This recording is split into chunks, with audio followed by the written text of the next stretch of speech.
Adéu-siau, fins després. Que t'agrada molt anar a caminar tu, que sí?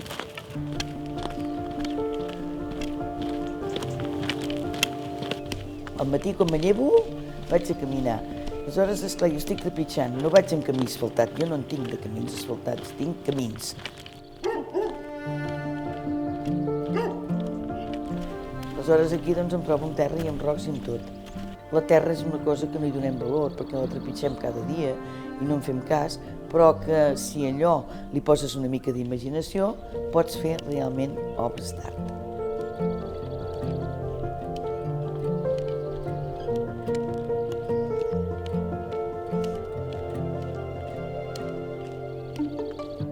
Som la comarca del Berguedà, una comarca coneguda pels seus paisatges i pels bolets. Per desgràcia, el 94, bona part d'aquest municipi es va quedar tot cremat, tot calcinat. Llavors, què s'ha fet? S'han fet camps, perquè si no ho tenies tot perdut. I la part de bosc que hi pot haver quedat es fa servir molt per les pastures, per a les ovelles i per a les vaques.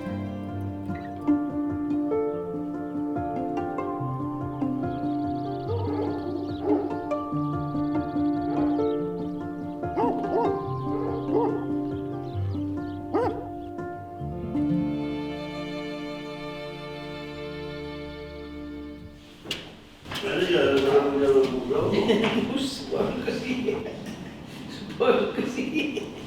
Ai, mare de Déu.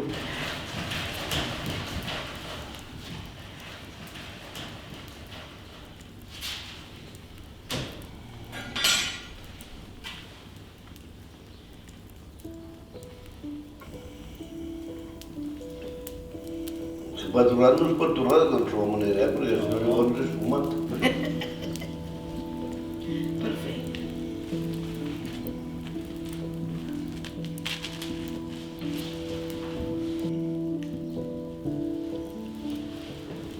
Bueno, aquí està tornat, Jo al dematí, quan me llevo, em lligo les espardenyes ben lligades i no me les deslligo més en tot el dia. Tot el dia tiqui-tiqui fins al vespre.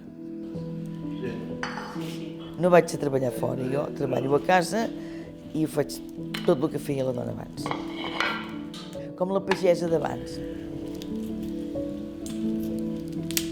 No es pot parar mai perquè aquí la casa és molt gran i hi ha molta feina, perquè hi ha moltes tecles a tocar i quasi les has de tocar totes. Si no vols que vagi tot en orris, ho has de posar al dia tot.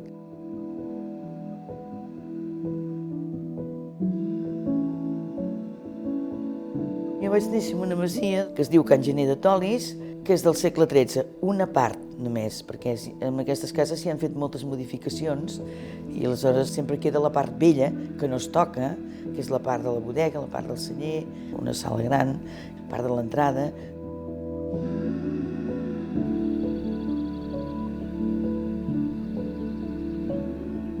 Té unes granges, té uns camps que s'han de cultivar. Ara es fa molt la colza, els cols, també es cultiva cereals, blat, ordi, llavors també hi ha molt bestiar, hi ha moltes granges de porcs.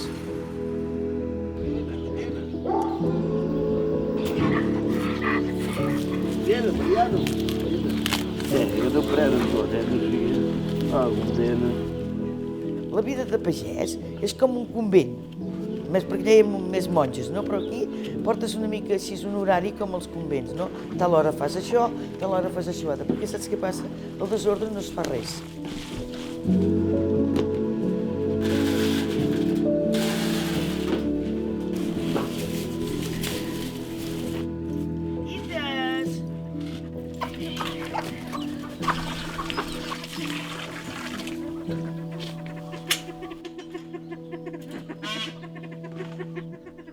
Jo cada dia demano a Déu que m'ajudi amb els cinc sentits de la vida, perquè són tan importants tots, perquè, esclar, mira, la vista, quan vas a caminar aquelles vistes que tens, allò és fantàstic. L'oïda, ara mateix que ve la primavera ja comences a sentir algun ocell, el tacte de les coses, el tacte doncs, de tractar bé una persona, vull dir, jo ho agafo moltes vessants, això, el gust.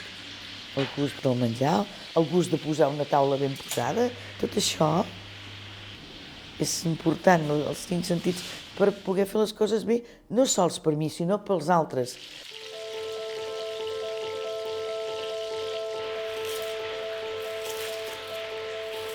Per mi cuinar significa molt, perquè si la gent volem estar bé, ens volem trobar bé, volem tenir salut, hem de fer una cuina sana. Perquè si no, que en triem de córrer molt amb les altres coses si llavors no estem bons. Tampoc no ens en sortim. Doncs llavors jo sempre faig la cuina tradicional, que s'ha fet sempre a la casa de pagès. Això sí que ho he agafat totes les receptes velles i les he aplicat al temps modern. Bunyols, el pollastre com feien abans, perquè la meva mare va deixar escrita un llibretet que tenia i si ells han arribat a una certa edat molt grans, doncs és senyals que feien una cuina sana, no? Doncs continuem amb això, a veure si arribem també una mica enllà. Després de dinar, tothom torna a la seva tasca i aleshores jo pujo al taller.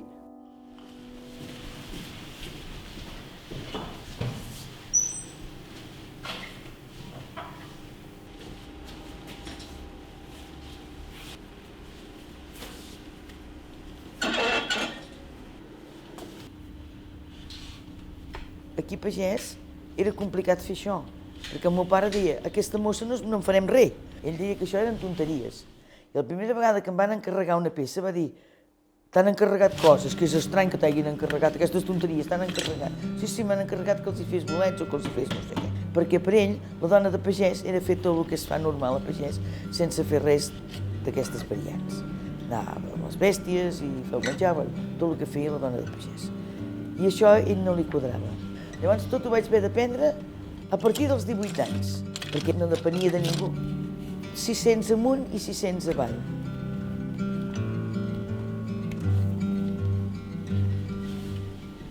La teva vocació sempre l'has de tenir per davant, em sembla a mi. No et tenen de trepitjar amb això. Cada un té una afició, no? Si tu aquella afició pares atenció i allò et va, ja ho fas sense haver-hi de posar gaire esforç. Llavors allò ho fas amb un altre garb, amb una altra energia, no? Perquè vols anar al taller, perquè és allà on realment tu estàs bé i et sents bé, et sents realitzada allà. Et sents que deixes petjades.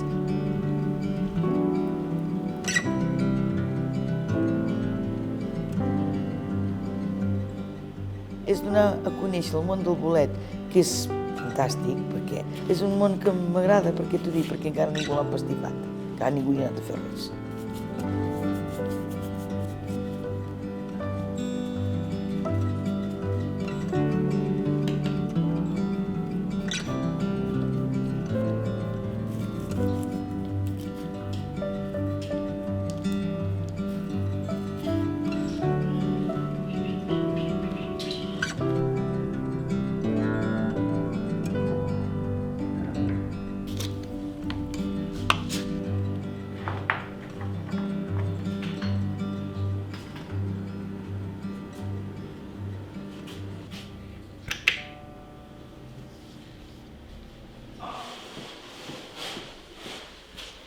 Quan fas una exposició, vull dir, és molt divertit, no? Perquè veus la gent que disfruten.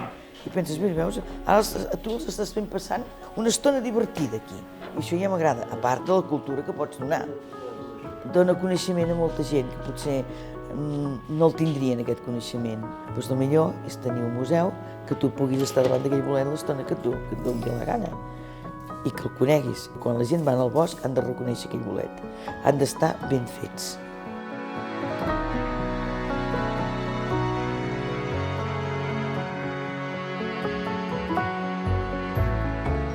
Em satisfà perquè veig que faig una cosa que la gent en poden treure profit. No m'ho faig per mi sola. És aquest entregar-se, gaudir-ne, que la gent en gaudeixin del que jo faig. I això penso que és el que em satisfà.